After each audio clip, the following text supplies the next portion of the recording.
Olá, comunidade Paz e Bem da Pós TV 247 do canal Filosofia em Movimento. Eu sou Carla Pavão. Nós estamos aqui com a Fernanda Carlos Borges para Mulheres e Mitos. No dia de hoje nós vamos falar sobre a mulher que vira bruxa. Tudo bem, Fernanda?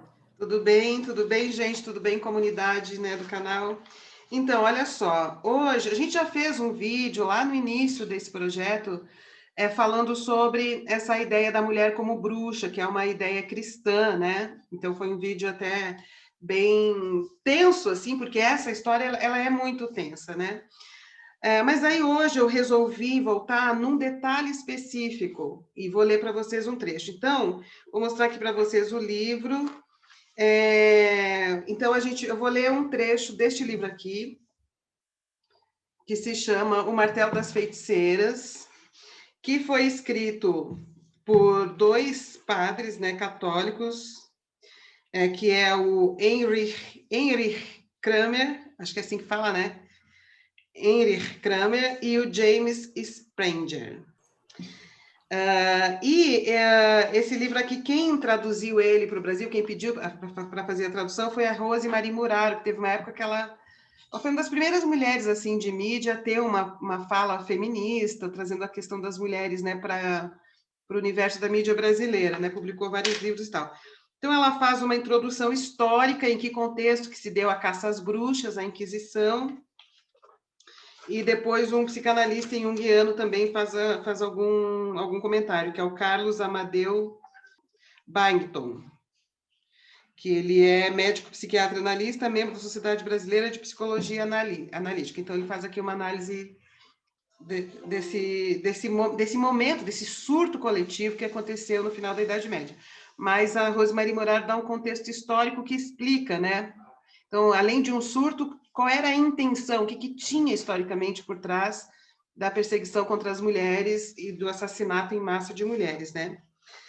Esse livro aqui, ele foi prefaciado por um Papa, o Inocêncio VIII. O Papa Inocêncio VIII faz a apresentação desse livro, né? Esse livro aqui, ele foi publicado no final do século XV, Então, no auge da caça às bruxas, né? Bom, é um livro imenso, é um documento histórico. Por que a Rosemarie Muraro quis publicar este livro? Fazer uma tradução para o Brasil? Porque é um documento histórico. Então, esse livro não tem valor com relação ao conteúdo, à sabedoria, o que pode dizer nada, não é isso. Ele é um documento histórico que mostra para a gente a perseguição explícita e escancarada, assim, onde eles explicam todas as razões para desconfiar das mulheres, perseguir as mulheres e matar as mulheres, né? Então, de vez em quando aqui, talvez eu leia um trechinho, porque eu falando assim, talvez não fique claro o que é isso. Esse é o livro, quando você lê, você não sabe se ri, ou você não sabe se você chora. Mas é bom nem rir nem chorar, fazer uma distância e analisar o que está aqui, né? Então, eu vou ler para vocês um trechinho, que é um subtítulo, né, que está na página 121.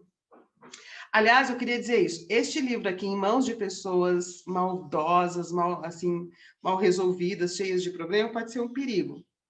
Então, a gente entende que este livro aqui é um documento histórico que mostra um grande problema teórico, um grande surto coletivo e uma grande estratégia de comunicação contra as mulheres. Ele não tem valor enquanto conhecimento em si, do próprio conteúdo, né?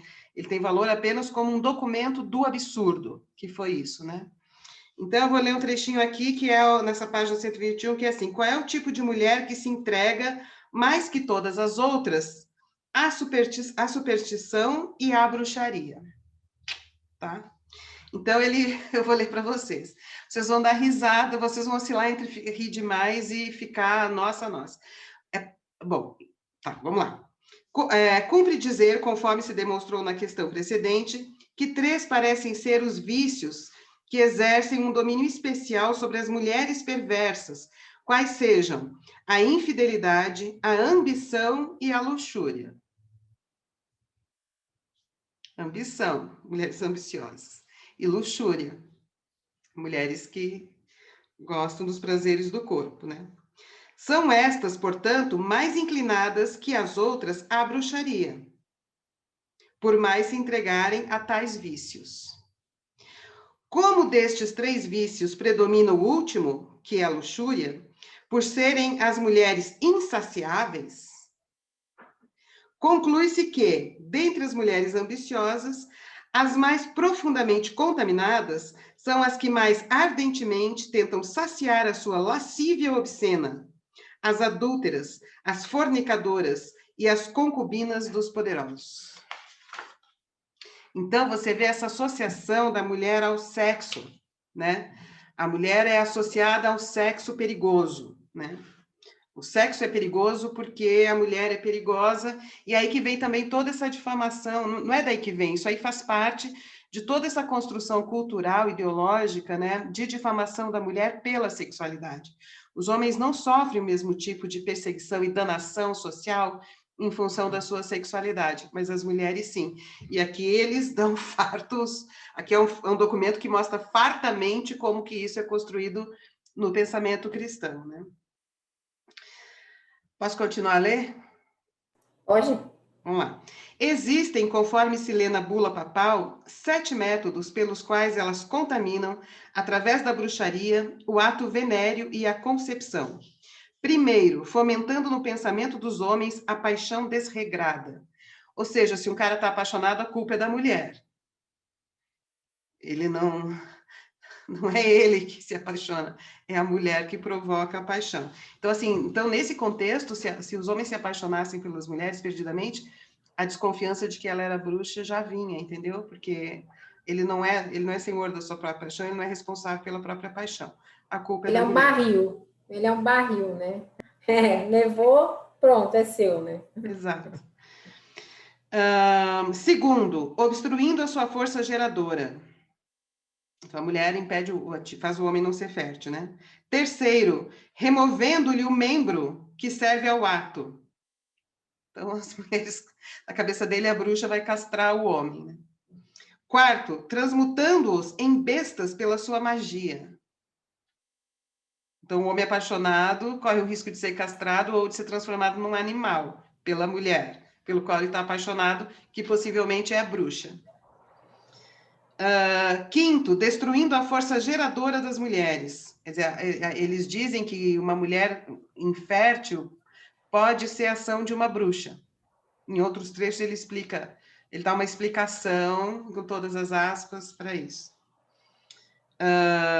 Sexto, provocando o aborto. Sétimo, oferecendo em sacrifício crianças aos demônios, além de outros animais e frutas da terra com que causam enormes males.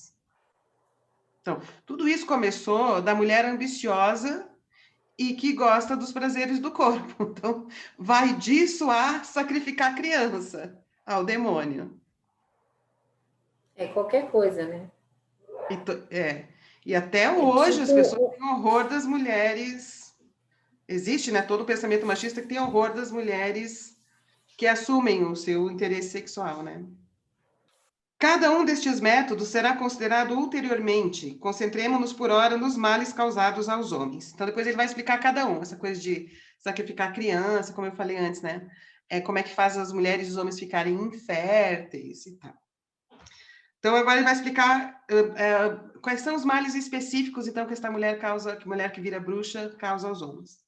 Consideremos primeiro os que são enfeitiçados pelo amor ou pelo ódio desmedidos. Embora seja tema de difícil análise, antes de estudarmos a inteligência geral. Então, aqui é mais ou menos assim, ó, se a mulher que provoca no homem o amor ou o ódio desmedido, um homem violento contra a mulher é culpa da mulher, porque ela é uma bruxa e provocou nele um ódio desmedido. que até hoje é assim, né? Se você apanhou, é porque você fez alguma coisa, né? Todo dia tem notícia, a mulher separa do cara, o cara mata a mulher. Todos os dias tem notícia nas redes sociais. A culpa na cabeça destes homens e de alguns que os protegem foi a mulher que provocou o sentimento de ódio do homem.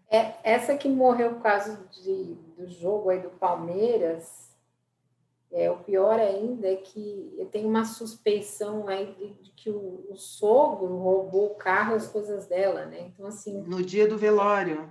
É uma coisa, assim, que não acaba a crueldade, né? Não, acaba. Seja o sogro ou quem for que entrou lá Hoje eu junto vi com uma você. notícia de uma moça de 18 anos que foi estuprada pelo padrasto e daí a mãe expulsou ela de casa e os demais familiares porque foi ela que provocou o padrasto. Mas vamos supor que mesmo que ela tivesse provocado, vamos supor, levando... Não foi, porque ela denunciou o cara, portanto, ela não tinha interesse, né? Mas mesmo que... E se fosse? O cara não tem autocontrole? Os homens são tão É o imbecis... barril, é o barril. que não tem autocontrole, que não podem decidir, controlar o seu desejo, né? Então, eles estão se chamando a si próprios de imbecis, né? Aí, mas vamos lá. Tomemo-lo, porém, aí ele vai dizer, então vamos ver o que a inteligência geral da literatura, da teologia católica fala, né? Então, ele fala do Tomás de Aquino. Pois que Tomás de Aquino, ao tratar das obstruções causadas pelas bruxas, mostra que Deus concede ao demônio maior poder contra ato venéreo dos homens do que contra qualquer outro dos seus atos. Ele está aqui usando Tomás de Aquino para dizer que o Deus concedeu ao demônio maior poder com relação ao sexo do que a qualquer outro ato. Então, tipo, o demônio é o regente do sexo. Não, Deus deu procriação para o demônio ser tão poderoso quanto ele, né? Aí ele fala assim, e dá como razão o fato de estarem as bruxas entre as mulheres com mais propensão a tais atos. Então, o meio de manipulação da bruxa é pelo sexo, porque é essa área aí que o demônio manja e domina. Então, olha como é realmente associado sexo à mulher como uma coisa extremamente perigosa. E como isso ainda, depois de 5 séculos, né, permanece no imaginário de muita gente. Diz-nos ainda, o Tomás de Aquino, né, ele está citando, que pelo fato de o primeiro pecado que se tornou o homem escravo do demônio ter sido o do ato carnal, logo maior o poder proferido por Deus ao diabo com relação a este ato e não com relação aos demais. Então, aqui essa interpretação, né, super banal e machista de que o fruto que a Eva comeu e a sedução que ela impôs a Adão para comer o fruto foi o ato sexual. Isso é uma interpretação bem ralé, existem interpretações um pouco mais sofisticadas dessa cena mítica. Mas é essa que ele está defendendo aqui, usando São Tomás de Aquino para justificar. Não apenas isso, o poder das bruxas é mais aparente nas serpentes do que em outros animais, porque foi através da serpente que o demônio tentou a mulher. Aqui a gente já tem outro vídeo também mostrando que como que a serpente está associada a antigas deusas, muito antes de existir esse mito judaico-cristão. Antigas deusas eram associadas à serpente porque eram deusas da terra. A serpente é um animal que se arrasta na terra e que a cabeça e rabo se confundem. Então, a ideia dos ciclos, né, das estações, do nascimento, vida e morte e tal. Mas então aqui ele fala, então ele assume a ideia de que a serpente... Então é aquilo que a gente falou mesmo, é a difamação da serpente difamando as antigas deusas e difamando a mulher também, né? Por esta razão também, conforme é mostrado depois o matrimônio, embora seja obra de Deus, por ter sido por ele instituído, é por vezes arruinado pelo diabo. Então, o matrimônio quem instituiu foi Deus, mas ele é arruinado pelo diabo. Aí ele fala, como, né? Não por viva força, já que se poderia supô-lo mais forte que Deus. Então, ele não vai...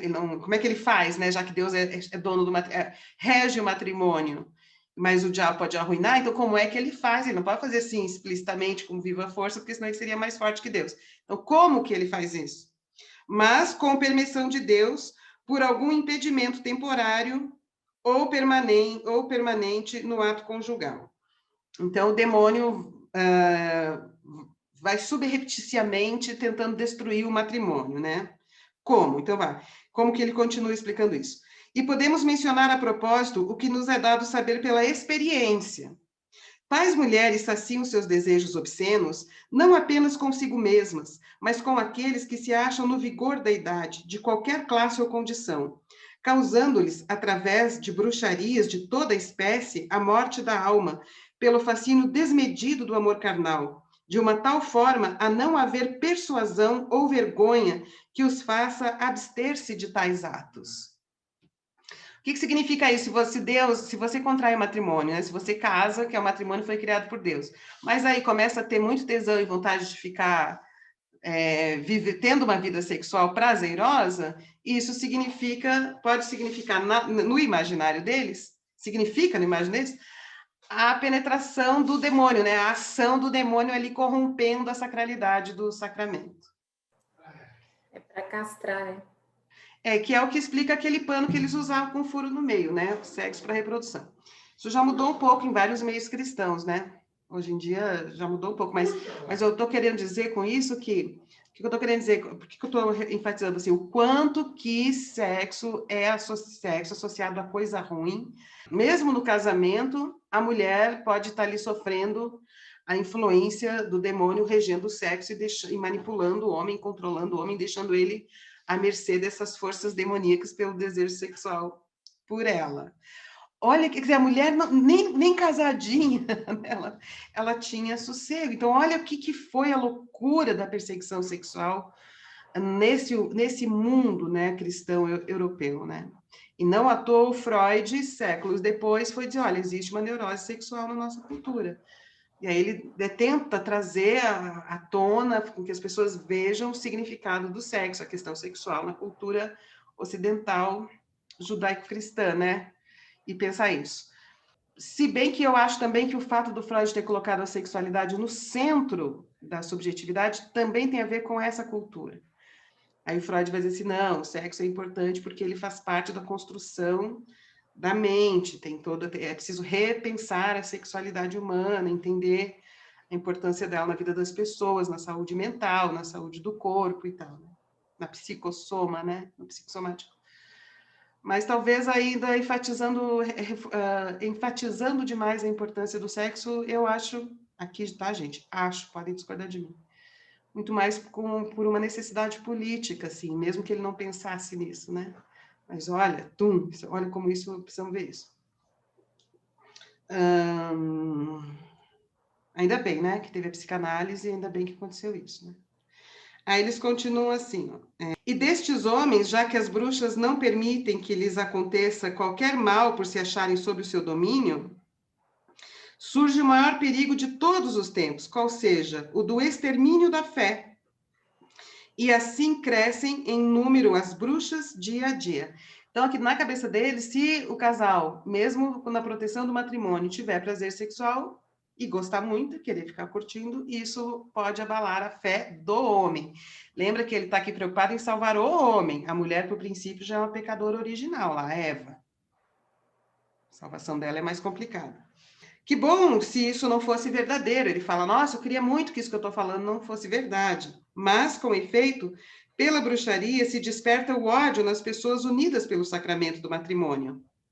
Então, uma vida sexual prazerosa vai despertar o ódio no casal. Se esfriam as forças generativas, também não vão reproduzir. A deixar os homens impossibilitados de consumarem o ato para a geração da prole.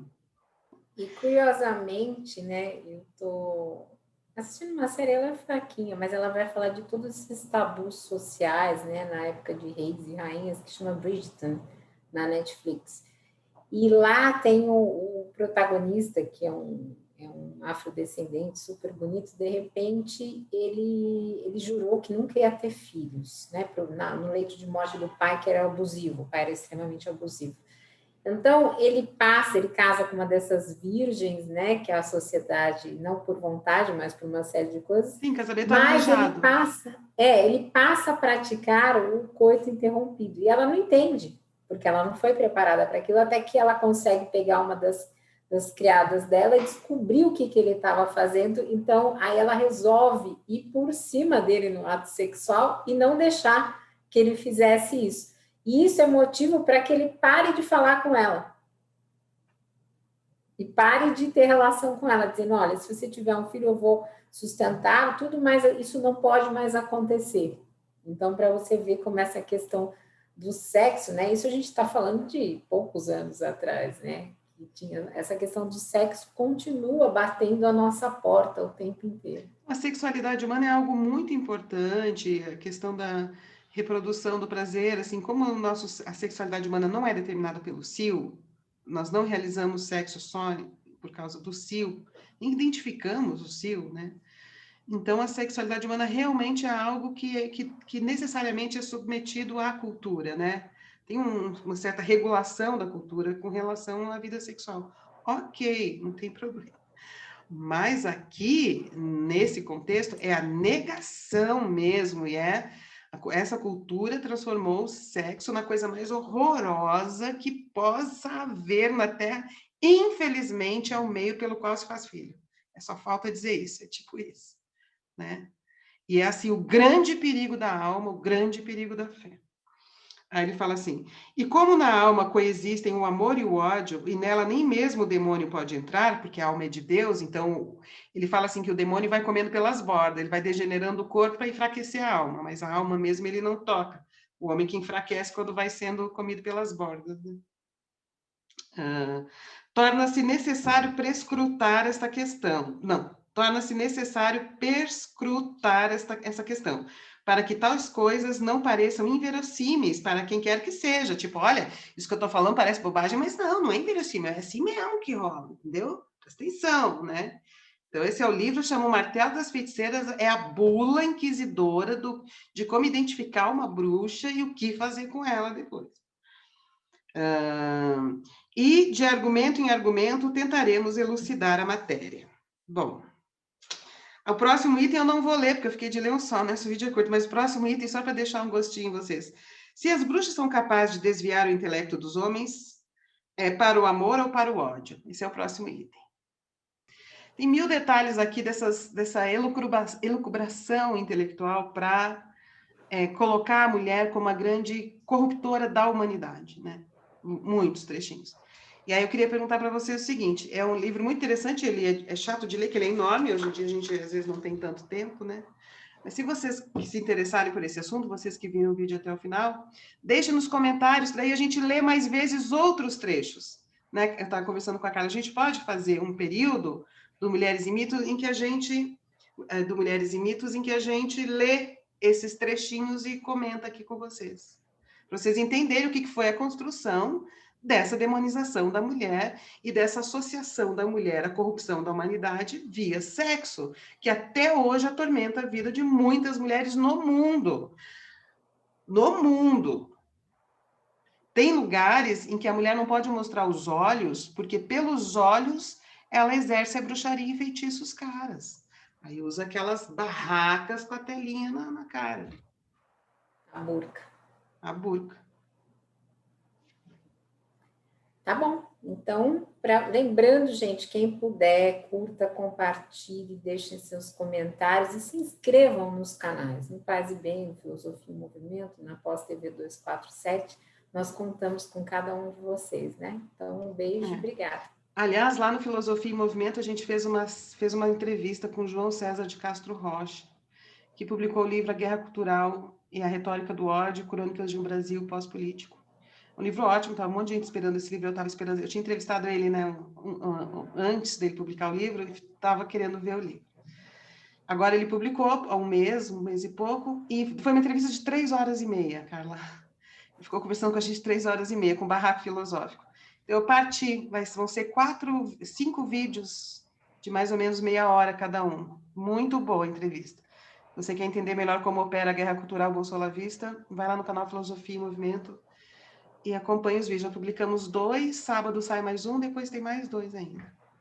Legal. Então, passem por lá. Um beijo. Obrigada. Um beijo. Tchau.